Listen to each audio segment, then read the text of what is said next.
It all happened about 24 years ago when I was newly married and had just started a family. My husband and I had moved into a townhouse-style apartment, eager to begin this new chapter of our lives. Little did we know our new home would hold an experience I'd never forget. Our apartment occupied the second and third floors of the building. It was a cozy setup, though the management and maintenance left much to be desired. Directly below us, on the ground level, was the management office and the area for mailboxes. This layout is important to keep in mind for later. The property manager, an older woman, was... let's just say she wasn't the kind of person you'd go to for a cup of sugar.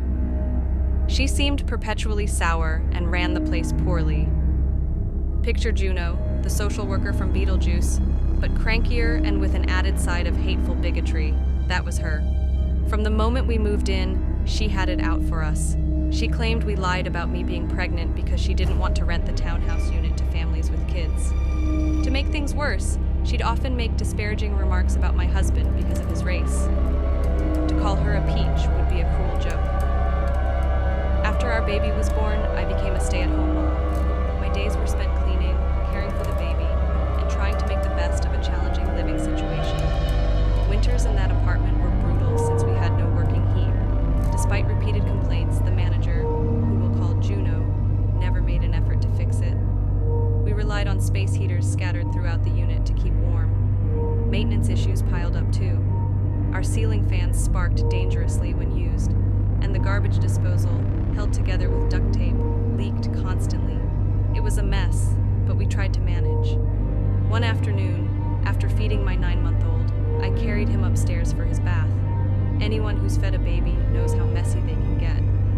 I ran warm water in the tub and placed him in a suction cup bath seat that kept him secure while he happily splashed around.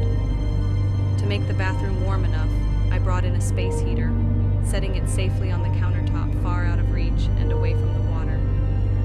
As I stood in the bathtub, ready to lift my son out, something strange happened. The space heater, which had been sitting perfectly still, began to rock back and forth on its own. I froze, a terrible sense of dread washing over me. Instinct told me I couldn't get both of us out in time if he fell, and I had to act fast. In one swift motion, I grabbed the bath seat with my son still in it, yanked it from the tub, and dropped him gently onto the bathroom floor. Just as I did, the heater reached the end of its cord and fell.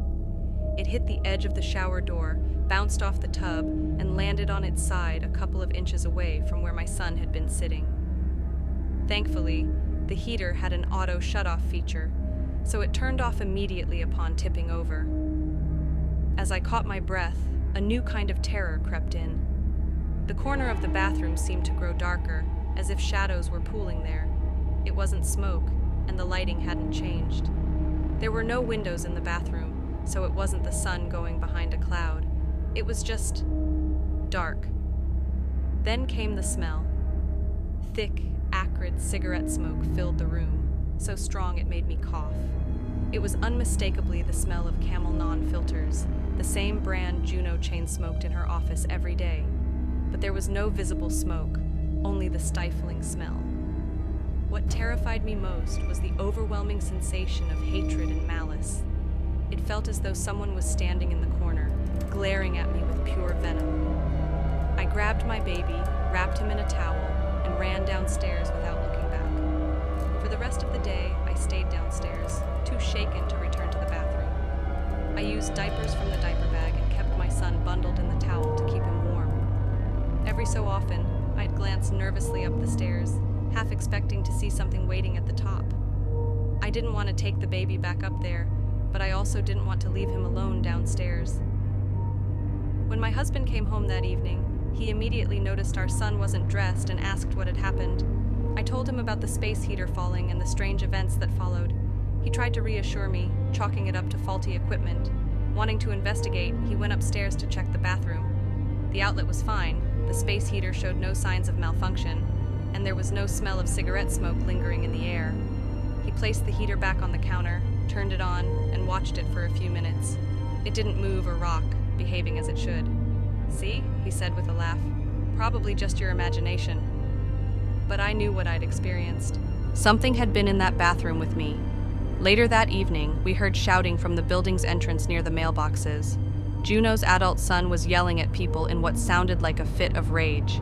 Curious, we stepped out to find out what was going on. That's when we learned the news. Juno had suffered a massive heart attack in her office earlier that day. Her son had found her slumped in her chair, a Camel non-filter still in her hand. The realization sent chills down my spine. Her death had occurred right around the time of the incident in the bathroom. The cigarette smell, the shadows, the feeling of pure hatred, it all made sense.